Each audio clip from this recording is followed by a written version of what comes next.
And my dear friends, मैं आपका अपना अवधेश द्विवेदी आप सभी का अपने YouTube channel Awadhesh Dwivedi general studies में बहुत बहुत स्वागत है। आप सभी का नमस्कार, गुड मॉर्निंग एवरीवन। कैसे हैं आप सभी लोग? मुझे उम्मीद है कि आप सभी लोग अच्छे से होंगे।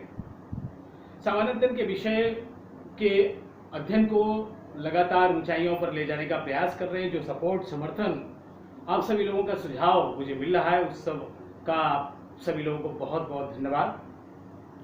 लगातार इसी प्रकार से हम सभी लोग प्रयासरत रहेंगे और इस सफर को जारी रखेंगे। आज हम लोग इस सेशन में, इस कड़ी में बात करने वाले हैं मूल अधिकारों पर ही। आज मूल अधिकारों के आर्टिकल 15 के बारे में बात करेंगे। मूल अधिकार भारतीय संविधान के भाग 3 के अंतर्गत अनुच्छेद 12 से 15 तक में विस्तृत हैं, जैसा कि हम लोग पहले भी बात कर चुके हैं। और इस संदर्भ में ये जानना है कि आज आर्टिकल 15 पर बात करेंगे। पिछले वीडियोस में हम लोगों ने आर्टिकल 12, आर्टिकल 13, 14 पर बात की है। आज हम लोग आर्टिकल 15 पर बात करने वाले। We are discussing about the article 15 according to fundamental rights. Article 15 के अंतर्गत मैं आपको बता दूं कि आर्टिकल 15 केवल भारतीय नागरिकों के लिए है। तो आर्टिकल 15 केवल भारतीय नागरिकों के लिए मूल अधिकारों को प्रदान करता है। आर्टिकल 15 1 और 2 भारतीय नागरिकों के मूल अधिकार हैं। 15(1) में और 15(2) में भारतीय नागरिकों के मूल अधिकारों का समावेशन किया गया है।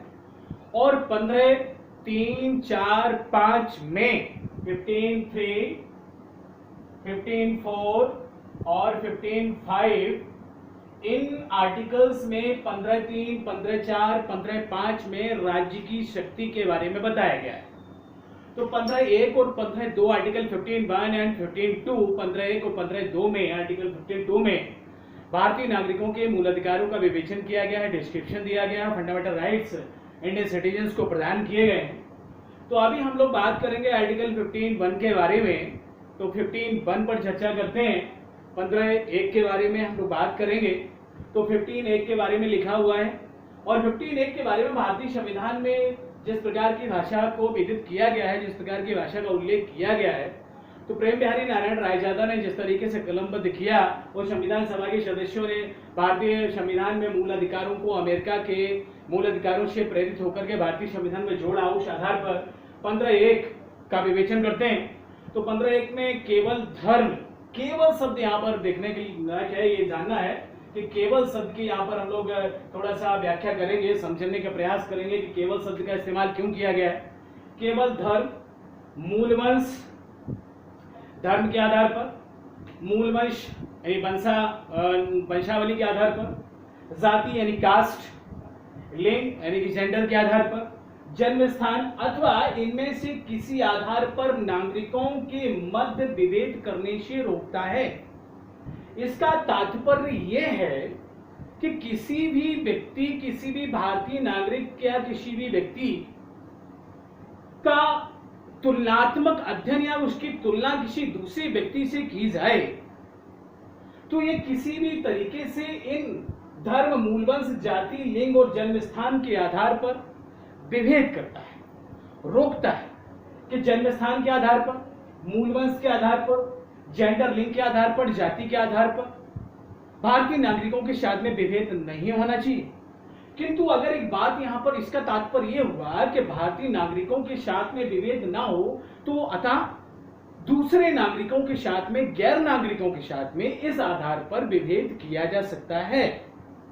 और इसके अलावा एक बात यहां पर यह सोचने वाली है कि अगर हम इसको और दूसरे शब्दों में समझने का प्रयास करें तो हमें यह बात समझना चाहिए कि अगर केवल धर्म, मूलवंश, जाति, लिंग, जन्म स्थान अथवा इनमें से किसी आधार पर नागरिकों के साथ में, भारतीय नागरिकों के साथ में विभेद नहीं किया जा सकता, गैर नागरिकों के साथ में विभेद किया जा सकता है, इसका तात्पर्य किसी दूसरे व्यक्ति के साथ में तुलना की जाए तो भेदभाव नहीं होना चाहिए। किस आधार पर भेदभाव? तो भाषा के आधार पर और निवास स्थान के आधार पर भेदभाव 15(1) के आधार पर किया जा सकता है। तो यहाँ पर एक दूसरी बात समझने वाली बात है, इस केवल शब्द के अंतर्गत जो चीज निहित होती है वो ये है कि जन्म स्थान के आधार पर, भाषा यानी लैंग्वेज, लिंग्विस्टिक तरीके से भाषा के आधार पर और जन्म स्थान के आधार पर भेदभाव किया जा सकता है। तो भाषा और जन्म स्थान ये दो आधार हैं आर्टिकल 15(1) के आधार पर, जिसके आधार पर लिंग्विस्टिक तरीके से और एजुटेशन तरीके से भेदभाव या विभेद किया जा सकता है। अच्छा, दूसरी बात हम करते हैं यहाँ पर कि आर्टिकल 15(1) में विभेद करने की प्रक्रियाओं को बताया गया, लेकिन आर्टिकल 15(2) में इन सब चीजों के बारे में विभेद करने से रोका गया है। अर्थात 15(2) आर्टिकल 15(2) पर हम लोग बात करेंगे तो 15(2) 15(1) का ज्यादा व्यापक रूप है, इससे बड़ा है और उसमें विभेद करने से रोकने का प्रयास किया जाता है और ये उससे ज्यादा बड़ा है, विभेद करने से रोकता है। तो आर्टिकल 15(2) के अंतर्गत चूंकि 15(1) और 15(2) आर्टिकल 15(1) और 15(2) में नागरिकों के मूल अधिकारों का ब्यौरा है, मूल अधिकारों का विवेचन किया गया है। तो 15(2) के अंतर्गत एक सबसे बड़ी बात है कि 15(2) 15(1) से ज्यादा व्यापक है, 15(1) से ज्यादा व्यापक होने के साथ साथ में और अच्छे से विस्तार करने का प्रयास करता है और 15(2) राज्य को यानी सरकारों को तथा व्यक्ति दोनों को भेदभाव करने से रोकता है, जबकि 15(1) के अनुसार लिंग्विस्टिक भाषा के आधार पर, निज स्थान के आधार पर, निवास स्थान के आधार पर भेदभाव की प्रक्रिया को अपनाया गया है। लेकिन इसमें 15(2) के अंतर्गत राज्यों को, सरकारों को और व्यक्तियों को दोनों को भेदभाव करने से रोका गया है। 15(2) के अनुसार अकॉर्डिंग टू आर्टिकल 15(2) कोई भी नागरिक केवल धर्म, मूलवंश, जाति, लिंग, जन्म स्थान या इनमें से किसी आधार पर शर्त या प्रतिबंध या किसी भी प्रकार से उपयोग करने की प्रक्रियाओं के आधार पर भेदभाव नहीं किया जाएगा। इसका तात्पर्य यह है कि 15(2) के द्वारा किसी भी आधार पर भेदभाव नहीं होगा, किसी भी प्रकार से किसी भी भारतीय नागरिक के साथ में भेदभाव नहीं किया जाएगा। केवल धर्म, मूलवंश, जाति, लिंग, जन्म स्थान के आधार पर ही भेदभाव की प्रक्रिया, ऐसा बिल्कुल नहीं होगा। इसके अलावा किसी भी प्रकार से किसी सार्वजनिक स्थल, होटल, मनोरंजन के स्थलों, दुकानों पर, स्नानागारों पर, स्नानाघाट पर, कुओं पर, सार्वजनिक स्थलों पर किसी भी प्रकार से भेदभाव बिल्कुल नहीं किया जाएगा। उनके उपयोग के लिए किसी प्रकार का कोई प्रतिबंध नहीं है। एक बार मैं आपको बता दूं कि किसी भी आधार पर भेदभाव नहीं होगा, चाहे वो राज्य द्वारा पोषित स्नानाघाट हो, राज्य द्वारा पोषित से तात्पर्य सरकार द्वारा बनाए गए स्नानाघाट, कुएं हो, तालाब या अन्य प्रकार के किसी भी प्रकार के सार्वजनिक स्थल हो, दुकान या अन्य प्रकार के और भी पूजा स्थल हो, स्नानाघाट, कुएं, तालाब, सार्वजनिक स्थल की दुकानें, मनोरंजन के स्थल, सिनेमाघर, इन सभी स्थानों पर किसी भी प्रकार के भारतीय नागरिक के साथ किसी भी प्रकार का भेदभाव नहीं किया जाएगा। अर्थात इसका तात्पर्य है कि 15(1) और 15(2) नागरिकों के मध्य विभेद करने से रोकते हैं और 15(2) नागरिकों के मध्य विभेद करने से उनके मध्य किसी भी प्रकार का तुलनात्मक व्यक्तिगत विभेद करना बिल्कुल पूर्णतः निषिद्ध माना गया है, प्रोहिबिटेड किया गया है। अब हम लोग बात करते हैं 15(3) के बारे में। 15(3) चूंकि 15(1) और 15(2) ये दोनों ही मूल अधिकार, फंडामेंटल राइट, दोनों ही इंडियन कॉन्स्टिट्यूशन के द्वारा भारतीय नागरिकों को, इंडियन सिटीजन्स को ये प्रदान किए गए हैं। लेकिन आर्टिकल 15(3), 15(4) और 15(5) ये राज्य द्वारा संरक्षणात्मक यानी कि एक प्रकार से प्रिजर्वेटिव किए गए हैं, राज्यों को अधिकार दिए गए हैं, राज्यों को इसके संबंध में अधिकार प्राप्त हैं। अर्थात 15(3), 15(4) और 15(5) के ये तीनों ही जो आर्टिकल्स हैं 15.3, 15.4, 15.5 इन तीनों ही आर्टिकल्स में राज्यों को विशेषाधिकार प्रदान किए गए हैं, जिसके आधार पर ये मूल अधिकार 15 के अपवाद माने जाते हैं। तो आर्टिकल 15.3 15.3 इसके अंतर्गत हम लोग पहले भी चर्चा कर चुके हैं कि 15.3 के अंतर्गत बालकों के लिए और स्त्रियों के लिए विशेष प्रकार से रिलैक्सेशन प्रबंध मैनेजमेंट करने की व्यवस्थाएं, नारी सशक्तिकरण के लिए, बालकों के सशक्तिकरण के लिए जो राज्य द्वारा कदम उठाए जाएं, जो कानून बनाए जाएं, उस संदर्भ में विवेचन किया गया है। डी पालराज बना भारत संघ के मामले में यह निश्चित किया गया कि महिलाओं के लिए डोमेस्टिक वायलेंस अर्थात महिलाओं पर घरेलू हिंसा अधिनियम 2005 इसी 15.3 के अनुसार बना है। यहां पर एक महत्वपूर्ण पॉइंट है कि डी पालराज वर्सेस भारत संघ के इस मैटर में यह निश्चित किया गया कि डोमेस्टिक वायलेंस यदि महिलाओं पर किसी भी प्रकार से मानसिक रूप से, शारीरिक रूप से घरेलू हिंसा होती है, प्रताड़ित किया जाता है मेंटली या फिजिकली, शारीरिक रूप से, तो भारतीय महिला घरेलू अधिनियम कानून या घरेलू हिंसा अधिनियम, डोमेस्टिक वायलेंस घरेलू हिंसा अधिनियम 2005 के तहत मूल अधिकारों की सुरक्षा महिलाओं के लिए डी पालराज वर्सेस भारत संघ मैटर से तय होती है।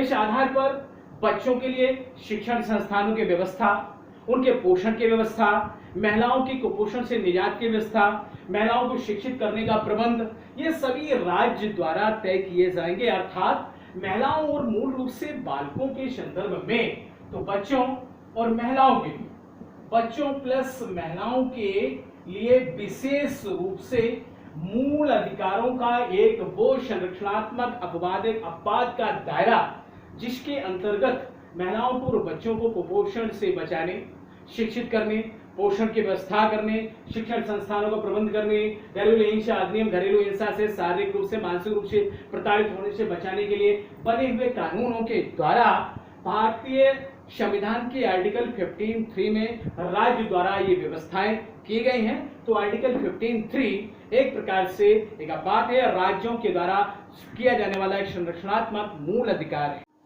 आर्टिकल 15.4 के अंतर्गत कुछ निम्नलिखित खास इंपॉर्टेंट पॉइंट्स यहाँ पर इंक्लूड किए गए हैं। These are followings and in front of all of you, और आप सभी के सामने ये सभी पॉइंट्स हैं। तो 15.4 आर्टिकल 15.4 को भारतीय संविधान में प्रथम संविधान संशोधन फर्स्ट इंडियन कॉन्स्टिट्यूशनल अमेंडमेंट 1951 के तहत जोड़ा गया। तो एक बात यहाँ पर सबसे महत्वपूर्ण है, जो आप परीक्षा उपयोगी सबसे ज्यादा इंपॉर्टेंट पॉइंट है कि 15/4 को कब जोड़ा गया। तो 15/4 को 1951 में प्रथम संविधान संशोधन फर्स्ट कॉन्स्टिट्यूशन अमेंडमेंट के आधार पर 1951 में जोड़ा गया है। 1951 में जोड़ा गया, ये पहला यहाँ पर नोट है। दूसरा नोट ये है कि शिक्षण संस्थानों में आरक्षण का प्रावधान करने वाला मूल अधिकारों का कौन सा आर्टिकल है। तो मैं आपको दूं, this is article to define the reservation in educational institution in our India. Bharat के शिक्षण संस्थानों में रिजर्वेशन या आरक्षण का प्रावधान करने वाला आर्टिकल 15.4 ही है। तो 15/4 के अंतर्गत शिक्षण संस्थानों में आरक्षण का प्रावधान करने के लिए सन 1951 में प्रथम संविधान संशोधन के द्वारा इस आर्टिकल को जोड़ा गया 15.4। इसके तहत सामाजिक शैक्षणिक रूप से पिछड़े नागरिकों के लिए आरक्षण का प्रावधान शिक्षण संस्थानों में। तो सोशल एजुकेशनल रूप से पिछड़े नागरिकों के लिए, जो backward classes, other backward classes citizen हैं, उन नागरिकों के लिए शैक्षणिक रूप से, सामाजिक रूप से पिछड़े हुए नागरिकों के लिए शिक्षण संस्थाओं में आरक्षण का प्रावधान। उसके बाद हमारा जो अगला पॉइंट है वो पॉइंट ये विदित करता है, ये बताने का प्रयास करता है कि अनुसूचित जाति अर्थात शेड्यूल कास्ट के लोगों के लिए शैक्षणिक संस्थानों में रिजर्वेशन या आरक्षण का प्रावधान आर्टिकल 15(4) के आधार पर ही तय किया गया है। अनुसूचित जनजाति अर्थात एसटी वर्ग के लोगों के लिए भी ये निश्चित करने का प्रयास करता है कि एसटी के लोग यदि शैक्षणिक रूप से सामाजिक रूप से पिछड़े हुए हैं तो उन्हें शैक्षणिक संस्थानों में आरक्षण का फायदा दिया जाए, आरक्षण उन्हें शैक्षणिक संस्थानों में प्रदान किया जाए।